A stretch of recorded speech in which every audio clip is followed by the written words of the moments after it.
This 4th of December, Bhagavad Gita Overview, 7th chapter, verse 15 onwards. We'll start with our prayers. In fact, that day, Swamiji, the prayers also he was saying no. I don't know, somehow I couldn't understand the full lecture also. One thing is very soft. He was and soft. when I sat ekdam near the stage. So I guess the speakers are behind. Exactly. So all the, it was coming clearly behind. Even I had the same problem. I was like, something is wrong with me. How can I not understand? I was there at the backstage, and backstage there was not a single speaker. Can you give us a gist of what he said? How much ever little bit I could hear, he was basically talking about cooperation. He said, united we stand, divided we fall. And those redwood trees. Exactly. He was saying, I remember that analogy more clearly. He was talking about how these trees, when they go down, the roots go down, they kind of, intertwine with all other trees around them. So that whenever there's an earthquake, there are, whatever there is, these trees don't fall. Because they're so strong. Because of that cooperation within.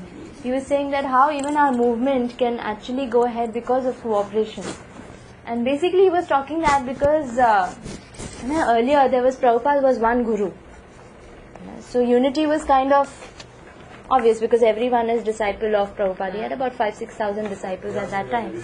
Sorry? Now there are so many sannyasis. Of course there's one GBC taking care of everything.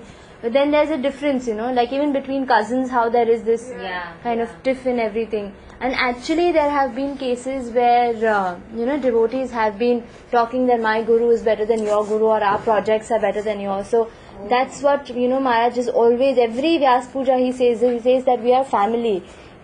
Different gurus doesn't matter. Because even the gurus, all of them are brothers. And they're working towards one goal. So this difference should not be there. And he's been very upset about behavior about different disciples behaving in this way. So every Vyas Puja he always talks about it. ISKCON of Juhu and ISKCON of Chopin. Only the management. Basically the protocol, the rules, the way the accounts are done, everything is under the GBC. They don't have any classes like this over there. Yeah, the way they function and the way we function is different. We have space for such classes. Their projects are different. Their focus. In fact, that's more like a tourism spot, So even to serve so many people coming there is. And more tourism kind. Like I know somebody is getting married there. It's one of our hotspot tourist spots. Yeah, I got married there. Yeah. I got married there because the space was not enough for me. I got married on here also. A lot of times what devotees they do their fairas here and they do their reception somewhere else. I couldn't afford two places. Yeah. Upar, no, not with fire. You can do your garlands, Varmala there and then come down for your gift. But Radhanath Swami said a nice thing. We have learned that Thursday also he gave that lecture on the wedding. He gave it? You were there. Yuga's wedding?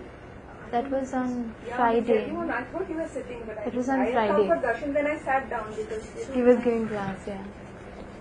It is very soft. What did he say? No, he was just talking about marriage with the responsibility. Yes, done. Sorry? It is, Ramayana is amazing. Yeah, it's very good. It's pretty authentic, huh? And there are many questions answering which we. We'll start with our prayers. Introduction, page number 1. Om Ajnanatimirandhasya Jnananjana Shalakaya Chakshurunmilitam Yena Tasmai Shri Guruve Namaha Shri Chaitanya Manobhishtam Sthapitam Yena Bhutale Swayam Rupaha Kadamahyam Dadati Swapadantikam Vandeham Shri Guru Shri Yuta Padakamalam Shri Gurum Vaishnavamscha Shri Rupam Sangrajatam Sahagana Raghunathanvitam तं सजीवं साद्वैतं सावधूतं परिजनसहितं कृष्णचैतन्यदेवं श्रीराधा कृष्णपदान् सहगण ललिता श्रीविशाखान्वितांश्च हे कृष्ण करुणा सिन्धु दीनबन्धु जगत्पते गोपेशा गोपिका कान्त राधाकान्त नमोऽस्तुते तप्त काञ्चन गौराङ्गी राधे वृन्दावनेश्वरी वृषभानुसुते देवी प्रणमामि हरिप्रिये वाञ्छाकल्पतरुभ्यश्च कृपा सिन्धुभ्य एव च पतितानां पावनेभ्यो वैष्णवेभ्यो नमो नमः। श्रीकृष्ण चैतन्य प्रभु नित्यानन्द श्री अद्वैत गदाधर श्रीवासदि गौर भक्तवृंद। हरे कृष्णा कृष्णा कृष्णा हरे हरे, हरे Ram Ram Ram Hare Hare.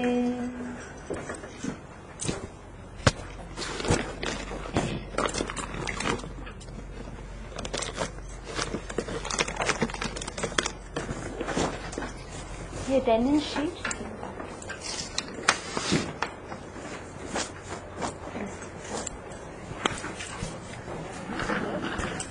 So we've already started our Bhakti Yoga section with chapter 7. Anyone knows the name of the chapter? Head. Name of the chapter is Knowledge of the Absolute. And the acronym is Head. First 3 verses is H, that's hearing.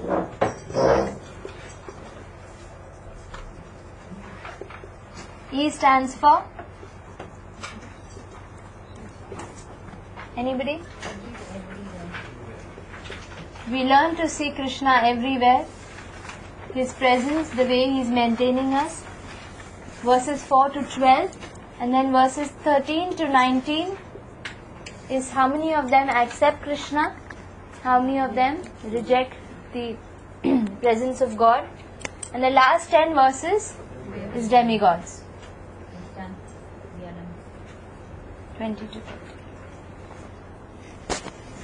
We've started our section from 13 to 19 with a question in the mind of Arjun.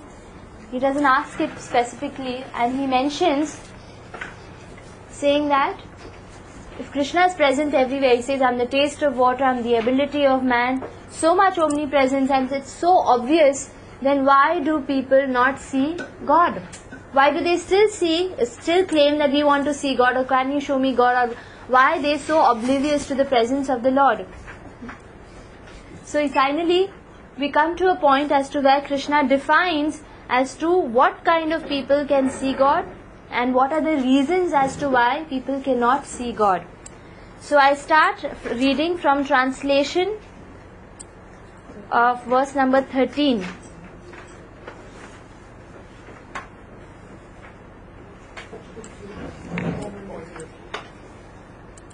Before that, I'll immediately write the link down. I can copy that.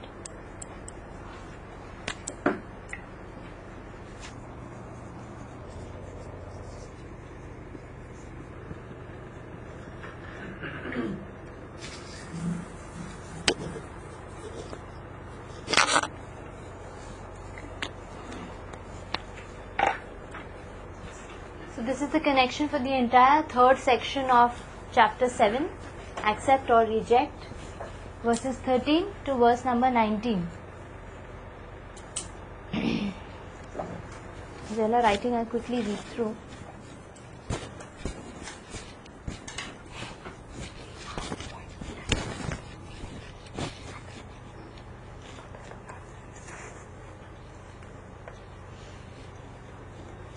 Just reading through verse 13 says, why people do not know about Krishna, even after you can see him everywhere. Because they are bewildered by the three modes of material nature, or the three gunas, the three ropes, sattva, rajo and tamogun. 7.14 is how to get free from these modes, is by surrender to Krishna only. The individual endeavor, it's not possible. Maya is very difficult to overcome. 7.15, why don't people surrender to Krishna if it's that simple?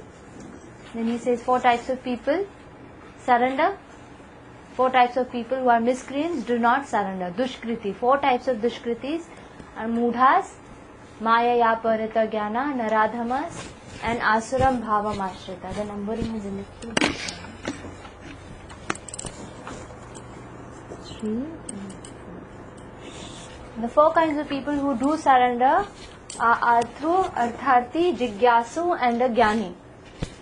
And then in 7.17, Krishna says, out of these 4 who do surrender, the best is the wise man, the Jnani, who is attracted to Krishna. His motivation to come to Krishna is simply attraction. We will define who are the other 3 later. And 7.18, Krishna says that the wise man is more faster to give up material desires because he's come just because of attraction. He gives his mind to Krishna, while the other 3 are also dear to Krishna, now that he's rejecting the other 3. In 7.19, he says after many lifetimes the other 3 will also come to the platform of Jnani.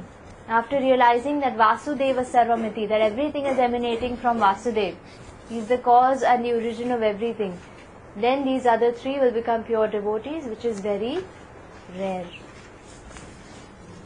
What's that? 4 kinds of miscreants who do not surrender. They do not surrender to Krishna. It's 4 Sanskrit words. I was trying to figure out. Even these other 4 are Sanskrit words. Okay.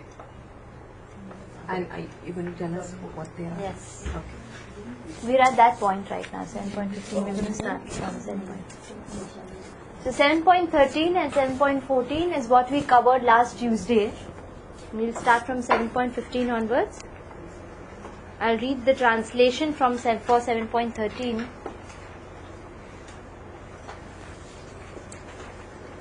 Tribir Gunamayir Bhave. Is everyone there?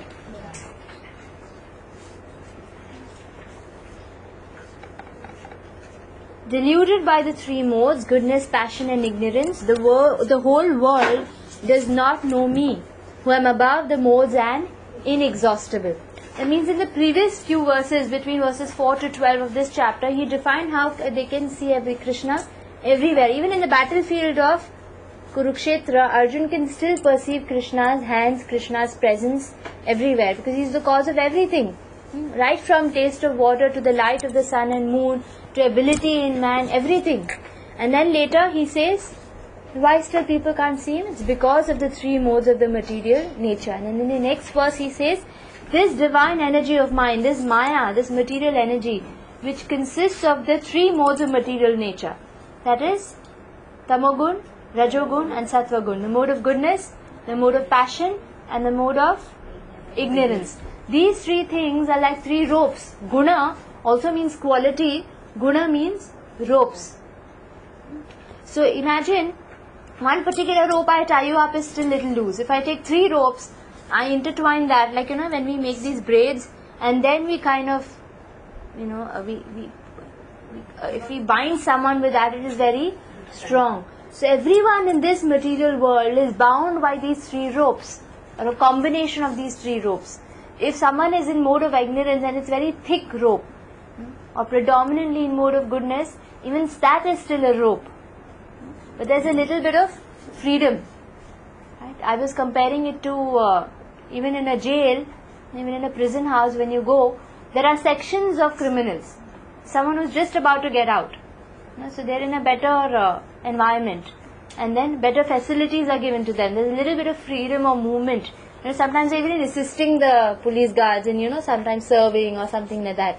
And then there are those in mode of passion, those who are let out again. And those in ignorance are those who are fighting even among criminals. So they are kept in these dungeons. They have to stay alone. There's no light in the room. There's absolute confinement for years and years together. Right from the neck to the toe they are chained. That's mode of ignorance. The animal bodies, especially the very lower animal bodies like trees, there's no movement. For years and years together you're just standing. Even the perception of pain is very, very small. It is there, of course it pains when someone cuts a tree or something. The pain is there, the perception is very, the consciousness is very low. So someone trapped in such bodies is in mode of ignorance. So that's why we cannot understand or perceive the presence of Krishna, because everyone is bound by these three modes. And Krishna says it's very difficult to overcome. Imagine if Krishna says by individual endeavor it's very difficult to overcome. And then Krishna in the next two lines of the verse gives a simple formula. He says, but those who have surrendered unto me can easily cross beyond it. In that we discussed about the paper man, the paper boy, how he goes inside the mansion and the dogs attack him. They don't leave him. They're chasing him like anything. And they stop when the master calls out. They're still angry. They're still barking mad. And they still want to attack. But they are frozen to the spot because their master has asked them to stop. And they cannot attack this paper boy anymore because he's protected by the master.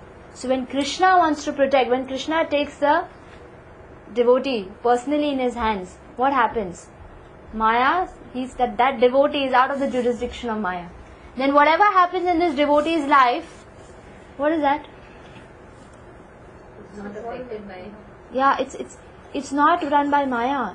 It's done by Krishna. Simply designed his whole life, or even his pending karma will be designed in such a way that he only comes closer to Krishna. You notice this. The devotees, whatever happened, whatever problems happen in their life, they simply come closer to Krishna. They don't go away. So that is the difference between a person who's not become a devotee yet and a person who is already a devotee. So apparently we will see devotees suffering, but this devotee is simply getting closer to Krishna in his heart. So then, after all these things, Arjuna is wondering, well, if it's so simple, then why are people not surrendering? Everyone is tormented in this material world. So then Krishna says there are 4 types of people who do surrender, there are 4 types of people who do not surrender. First he speaks about the people who do not surrender. So 7.15, we'll go through that verse. Namam dushkritino mudhaha prapadyante naradhamaha Mayaya pahrita jnana Asuram bhavamashritah. Translation, start. Those miscreants who are grossly foolish, who are the lowest among mankind, whose knowledge is stolen by illusion, and who partake of the egoistic nature of humans, do not surrender. So these 4 types of people, they are called dushkriti. In one of the paragraphs in the purport, Prabhupada writes, who is a dushkriti? I'm searching. Kriti means meritorious work. Kirti, they say kirti means fame. So kriti means that which has got a lot of fame, has taken a lot of endeavor, and it's hard work, and you've got a lot of fame, you've got a lot of degrees, material. So that is kriti. Dushkriti means what? That same thing you're misusing against Krishna. That fame you're misusing against God, is the laws of God. That education you're using against the, defying or decrying the presence of God. So these dushkritis are 4 types. Number 1 is a mudha. A donkey is also called as a mudha. What do donkeys do? Ass.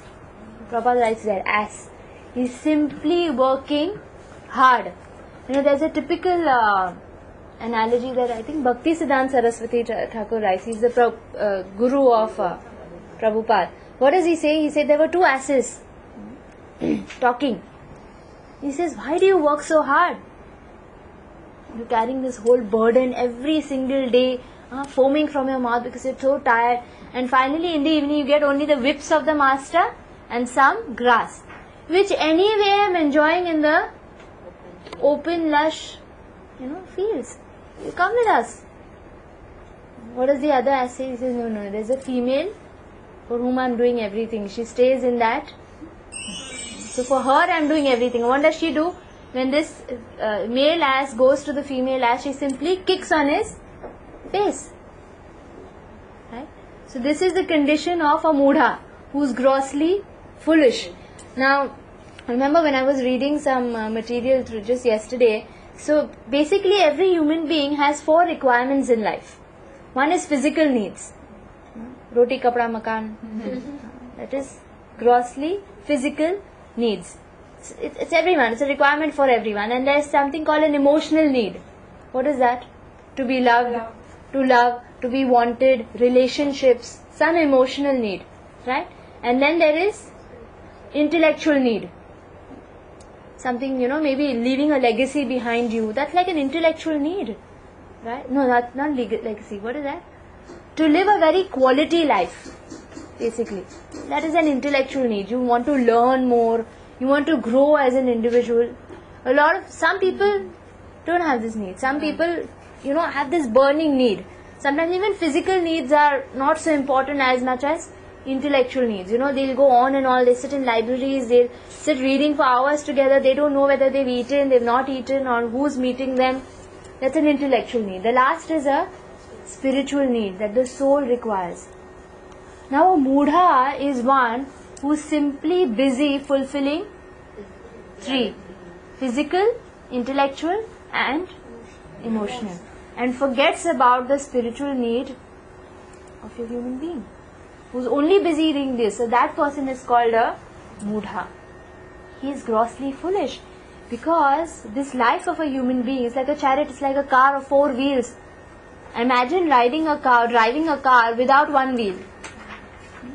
Wherever you want to go, it's always going to be an imbalance, there's going to be a chaos. So all 4 needs are important. The one who forgets about the last wheel, the spiritual need, is a mudha, is simply attached to his work. Like that ass. He's just attached to his master who beats him up. He's attached to that female ass who only kicks. So a person who's only busy with satisfying the family. Even if the family rejects, when he stops earning, what happens? When he stops earning, the family rejects. This is the law of life. Do you like it or not? Kali Yuga it is more.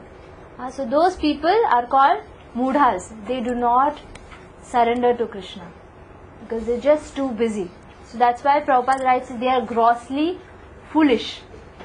The next is Naradhama.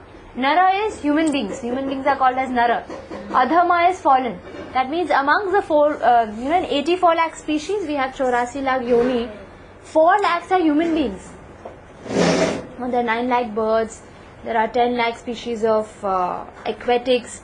Like that, there are 4 lakh species in human beings. You can imagine, these are humans, But then there are segregation. There are demigods, there are rakshasas, there are ghosts. They don't have a very full gross body. So all these people are put under the section of human beings. And there are 4 lakh varieties of such human beings. So amongst them, those who are the lowest, they cannot surrender to Krishna. They specifically don't have genuine spiritual culture. Their culture is very animalistic. Like if you see the carnivores, they can't identify Krishna because their living standards are very low. They do not discriminate between their wife and their sister. This type of culture, it's very difficult for them to accept anything pure because they live a very uncultured life. They are attached and charmed to material culture. These people are called Naradhama. Next, Maya Parita Jnana. Now these people are a very special category. They are jnanis. That means they have great material degrees. And what do they do with their material degree? Their whole degree, it begins from material energy, their knowledge, and it ends at material energy. They learn everything about the material world, how these planets are made up, and it's great study. If you have to go for to be an astronaut or something, there's so much engineering, everything you have to learn a lot. Like even if you have to get into NASA, you need great degrees. And what do they do with that? There was this scientist who, one of the astronauts, he came to one of these Catholic schools, and one small child asked him, "So you went up there in space?" So this astronaut said yes. He said, "Did you see God?" So this astronaut said, "No. There's no God. I went up everywhere in the space. There's no God there." So this kid became very, generally we say, the God is up there, He's right there. So then what did the priest tell him? He told the child, "Well, child, if this person cannot see God here, he cannot see God up, he cannot see God anywhere." So what happens with those degrees? You become hard-hearted. And they become attached to their knowledge, which the whole range begins from material energy and ends from material energy. All these degrees, all this great knowledge they have is stolen away by Durga, stolen by Maya. Maya simply uses their knowledge to take them away from Krishna and become more and more embroiled in material desires. So that is Maya Parita Jnana. Such people again, they do not surrender to Krishna. And finally, those who are Asuram Bhavam Ashritaha, they are attached to being independent controllers, so they are outright envious towards God. And there is Hiranyakashipu. Politicians, they know God exists very well, but they will not surrender. Why? Because they are not really leaders. Prabhupada here in that purport, he writes that how there are leaders, there are politicians who know God exists, they know there is laws of nature, but still they cannot surrender. And because they are not really leaders, they are not really politicians, they have an ulterior motive of keeping that seat and making money, of exploiting. So they are not really leaders. The real leaders are Brahma, Shiva, all these people, the demigods, Indra, Chandra, Varuna, Asita, Devala, all these great rishis, they realize the importance of Krishna in their lives and in the lives of others. So they make facilities for the subjects to follow Krishna consciousness, because they know that is the actual, that is what will actually benefit people, right? And whereas the others, they only want to make benefit for their pockets. So that's why they are Asuram Bhavam.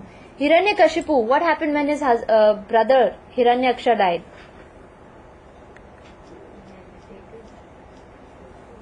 What did he do? He was the one, first of all, he swore that I'll kill Vishnu. Right? And the second thing he said, he was preaching to the wives and the children of Hiranyaksha who were crying over his body. And he said, "Oh, well, this is laws of karma." He spoke philosophy. There's a whole chapter where Hiranyakashipu talks, that everyone has to pass away. Time is nothing more powerful than time. The time factor is the greatest. And imagine, this person, he doesn't apply this philosophy in his life. Right? That is Asuram Bhavam Ashrita. That means purposely decrying the presence of Krishna. Krishna says, because of these kinds of people, you cannot surrender to Krishna. Even though they'll be capable of seeing Krishna everywhere. He defines this so beautifully in those verses. But still these four kinds of people cannot see Krishna. Those who are grossly foolish, they are attached to their work. Mudhas, those who are lowest among mankind, they don't have a spiritual culture. It's very difficult for them to lead a pure life, to be able to see God or His presence. Number 3, who are those? Maya. They have great degrees, they are great scientists, they are very learned. And they are learning, their education is stolen away by Maya. Because they don't have humility, that's why. And the 4th thing is Asuram. That means purposely they want to be the controllers, like Hiranyakashipu, Ravan, all of the others. And then there are 4 kinds of people who do surrender. 7.16. Actually killed by Vishnu. Yes. So when he was killed by Vishnu, he again he went back to Godhead. Yes. There is no evolution for it. No, because that is the touch of Krishna. It's very purifying. So Krishna, he's kind of quite whimsical in his mercy. It's quite whimsical in his mercy. No? Either there is a pure devotee or there is a pure demon. इन दोनों को ही मिलेगा. ये बीच वाले अटक जाते हैं. So either you have to be a pure demon or you have to be pure devotee. That's why we surrender to devotees. We don't surrender to Krishna. The devotees are very merciful. सबका ख्याल रखते हैं.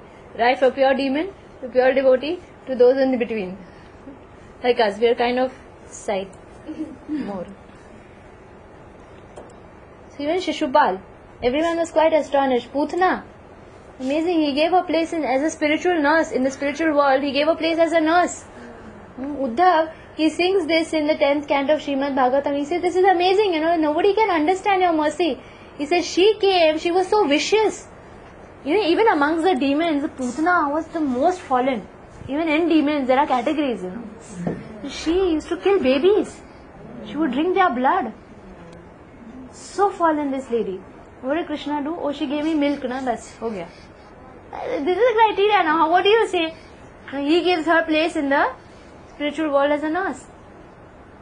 It says that verse, Ahau Bakhyam Stana Kalukutam. He says she got poison, one drop of which can kill millions of people.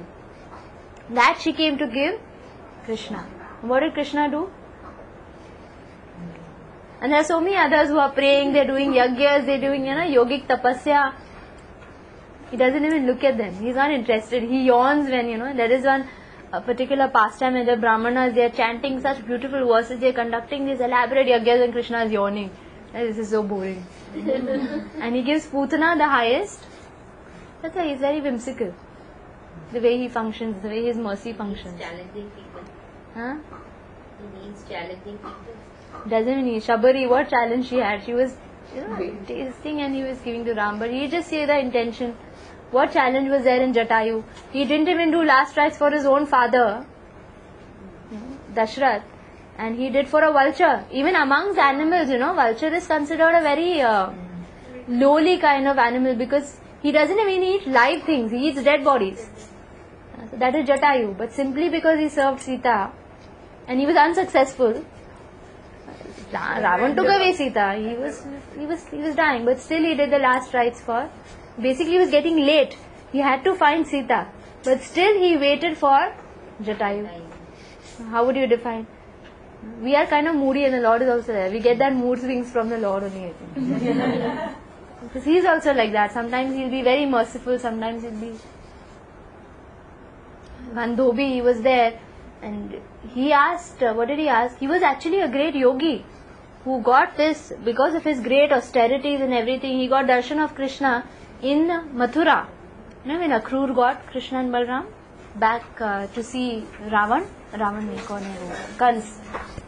So when they entered Mathura, he saw this. Thank you. He saw this Dhobi. And what did he say? He said, "You have such nice silken garments with you. Give them to me." The Dhobi only said, "No, they belong to Kans." And what did he do? Just give him one karate chop and he was finished. Utna to bola kiya, and there were so many demons who were coming to attack him, to kill him. There he is sending them to the spiritual world. I don't know how he functions. So that Dhobi didn't go to spiritual. I don't know what happened to him. I'll have to read the 10th canto. Krishna can, but I'm just saying that he got upset just because he said such a small thing. Whereas to Putana, He didn't want her to do more damage. That is why he took the... I don't know how he functions honestly. Krishna functions without a reason. That's why he's the Supreme Lord. He doesn't have to, he's not answerable to anybody. That's why Prabhupada, and the Acharyas, they always write that it's better to surrender to devotees. Because even if Krishna rejects you, at least the devotees will somehow find a way to, kind of get you back. When Chaitanya Mahaprabhu, he was leaving for South India. For 4 months, he was leaving Jagannath Puri and he was going. So all the devotees are very worried. This is the Supreme Lord, there's no one to take care of him. So they sent one servant with him. Kal Krishna Das, he was there. And what happened is, when they were moving, he said that I just want to go alone, I don't want any responsibility on my head. I'm a sannyasi, I'll live alone. The devotees were still feeling, how will he, washing his clothes and even finding food, cooking, everything he'll have to do himself. So they sent one servant. And what did this servant do? There's one drama we had last year, you saw it? Kal Krishna Das. What happened was this, there was this one particular tribal community called the Bhattaharis. They, in the garb of sannyasis, they would actually drug women, kind of very illicit activities they were having. They would fool innocent villagers, to join their this. And this Kal Krishna Das got attracted to one of these women in these tribes, and he went. He left the Lord. Can you imagine? He left Chaitanya Mahaprabhu and he started living with his Bhattaharis. And what did Mahaprabhu do? He went right into the camp of this Bhattaharis, caught him with his shikha and dragged him out. And he came back to Puri and he left him with the devotees. He said, I told you I don't want a servant. I've rejected this person. Imagine his heart. Kal Krishna Das, his heart was broken. He said, my Lord saved me and now he's left me. He said that he's rejected. But the devotees are no problem. The devotees took care of him. Later on, much later, in fact, the Lord kind of seeing that he's serving the other devotees, he was pleased with him. In fact, even in the Bhagavad Gita, in the 18th chapter, he says that I'm not pleased with those who serve me, I'm pleased with those who serve my devotees. There's some stability when you serve the devotees, because the devotees are more merciful than the Lord. You cannot. That's why we serve Radharani more, we serve the devotees more. If you see the Gaudiya line, Madhva Brahma Gaudiya Sampradaya, you will see there's a more inclination to, if you go to Vrindavan, you'll see the inclination is more to Radharani, because the mercy factor flows more from her than from Krishna. He's whimsical. Why did we divert? We were talking about demons. Sorry. Then 7 point Hiranyakashipu se, thanks to him. We diverted. 7.16, the 4 kinds of people who do surrender to Krishna. Chaturvidha bhajante maam Jana sukritino Arjuna Ato jigyasurartharthi Jnani cha bharatarshabha. Translation. O best of the Bharatas, 4 kinds of pious men begin to render devotional service unto me: the distressed, the desire of wealth, the inquisitive, and he who is searching for knowledge of the Absolute. Krishna says, well, these 4 types are here, and in contrast, there are some other 4 types of people who surrender. There are 4 kinds of pious men. They are saying he's pious, they have some piety, they have some good karma in stock. That's why they come to me. When he says the 4 categories is the distressed, the artho. He's distressed, he has some problem, and that's why he's running to Krishna. The desirer of wealth, person who wants money, some wealth, he runs to Krishna. The inquisitive, he simply wants to know, simply wants, what do you say, he's just curious.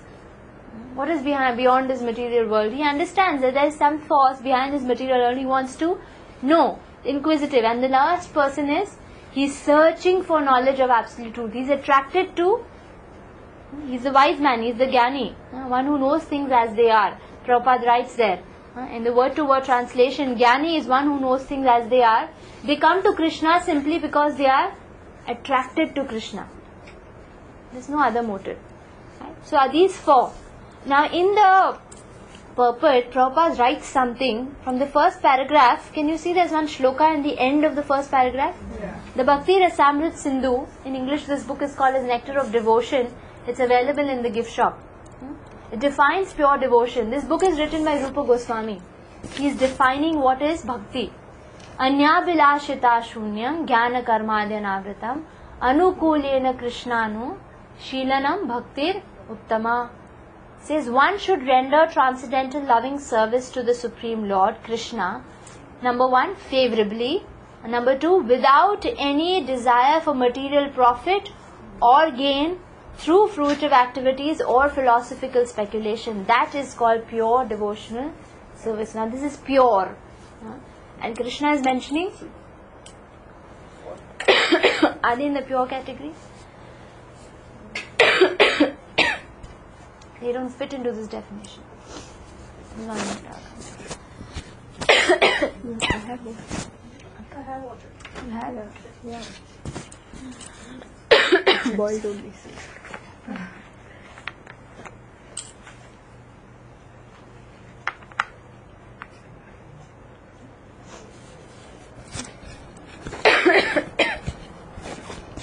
Can you read the translation again?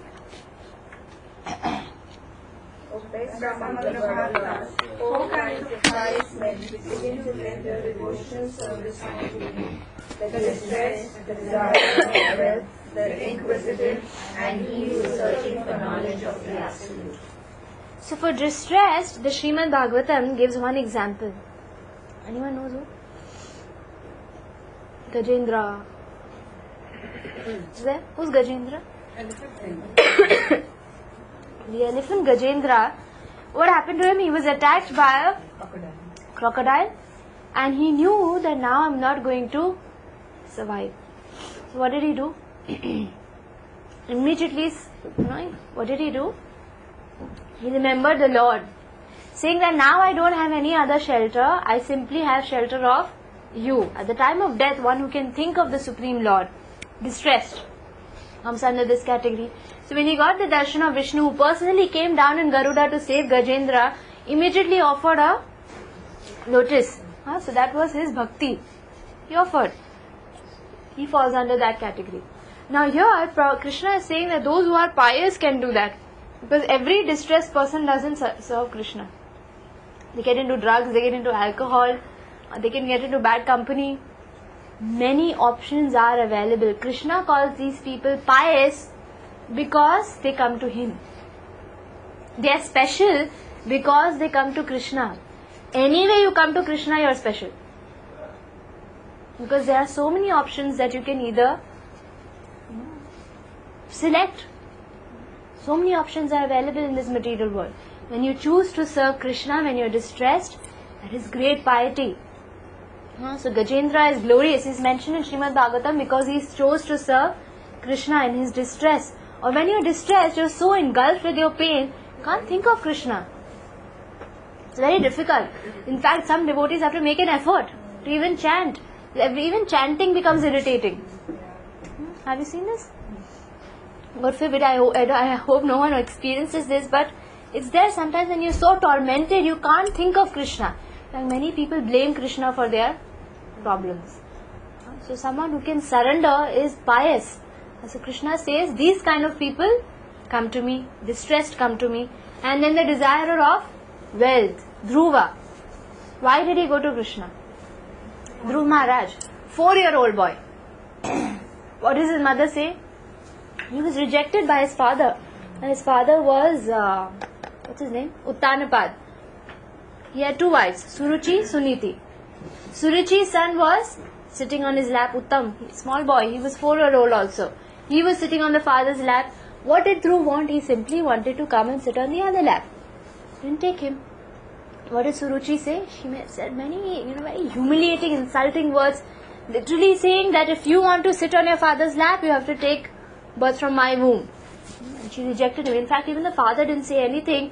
So this Dhruva was a Kshatriya blood, spoiling with anger. He went and told his mother, thinking that she'll do something about it. But she said, I can't do anything because your father sides Suruchi and not me. Even I'm neglected.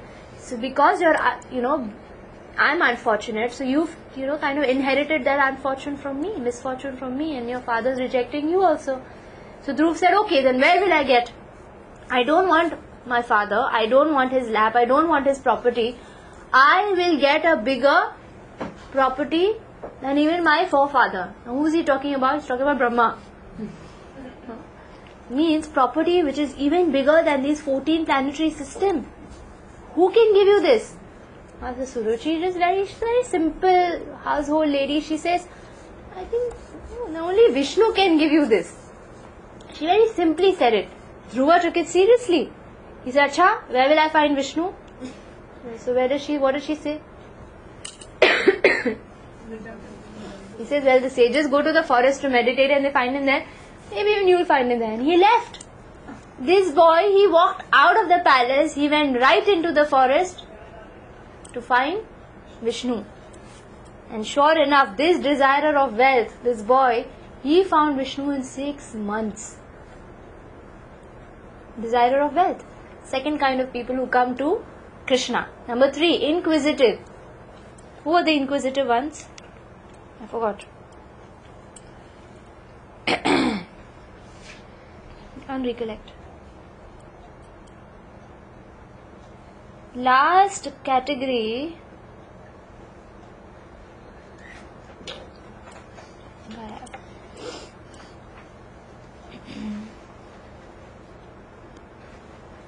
Inquisitive. Who was inquisitive? I can't recollect who was inquisitive. To turn to Krishna for knowledge. They come simply for knowledge and then they purify. And then they come to devotional service. And the Jnani, the wise, they desire perfection. They are the Kumaras. The Kumaras, 4 Kumaras, they were quadruplets sons of Brahma. They had perfected their life. They were great yogis. And what happened? They wanted to know what is beyond this material world. And they walked into Shvetadvip, which is the land of Shirodakshai Vishnu. When they walked, what happened? Jaya and Vijay, there's this famous story. The doorkeepers, they were standing, they didn't allow these boys. Why did they go there? Because they got attracted to the fragrance coming from the tulsi leaves, which was offered at the lotus feet of the Lord. They said that we've renounced everything in this material world. What is it that is attracting us? And that is what they walked towards. That fragrance, that spiritual experience that they got, even just standing at the door of Vaikuntha. And then they met the Lord, they got attracted to Him, and they simply wanted to serve the Supreme Lord. That is a Jnani. So we have 4 categories. Artho, Artharthi. Artho is distressed. Artharthi is desirer of wealth. Actually, he is also distressed only. That's a huge category of people fall in that. So that's like a separate category. And then Jigyasu, simply inquisitive, wants to know. They're basically digging knowledge. More and more knowledge they want. And then Jnani, who gets attracted, a wise man. So in the next verse, what does Krishna say? Who's the best? Right? He says now there are 4 categories in this, and then he speaks about who is the best. 7.17, can we read? Tesham Jnani Nityayukta